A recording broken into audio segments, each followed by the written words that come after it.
Right, second time making this video.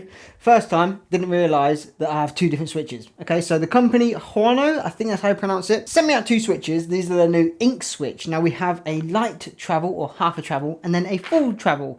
I didn't realise this, so I made the whole video. Then I was trying to pronounce the name Huano or whatever. So I found an Instagram post and they had the exact same switches, but they said there was two different ones. And I looked and I thought, oh yeah, this one's got more of a diffused RGB light covering on, where this is an open RGB light. And I thought, okay, these are the half a travel, these are the full travel. Didn't know, so here we are.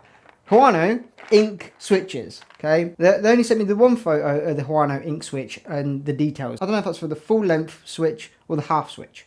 I think that's what they are as well. Full length, half switch. I don't know. As a keyboard person, I should know this, but I'm new to switches, only switches. I normally go over the whole keyboard, not just a switch. So this is brand new to me and I'm excited. I love always tinkering around with keyboards and taking out switches and putting in new switches and seeing what they sound like and all that stuff. So that's what we're going to do today. We're going to do different sound tests of the different style switches.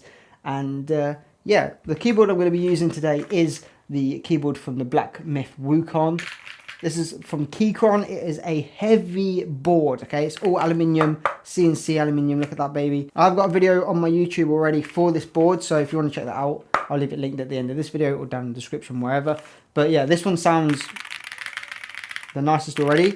I can't remember what switches are in these. That's the switch that's in the board already. I think what the Instagram post meant by half length switch was linear, and a full length switch is tactile, right? I don't know. You're going to have to let me know in the comments. But we've basically got a linear and a tactile, okay? And as you can see, there is two different... See what I mean? This one here is the...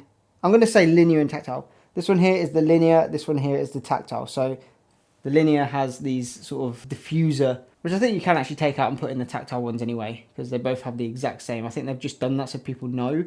Oh, by the way, this is a different switch. I didn't know that. I believe they're already pre-lubed as well, so I won't need to be taking them apart doing all of that. What I'm going to do is a sound test of this board with the original switches in there already. Then we're going to do the linear switch, and then obviously move over to the tactile switch. So without further ado, let's get into the sound test. But before we do that, I just want to say a massive thank you for everyone that subscribed recently, all the new people, all the old comers coming back. I hope you enjoyed the content. If you do, leave a like, subscribe, notification bell, because it really helps the channel grow. But as always, captivate, and I'll see you all in the next video. Let's get on with the sound tests.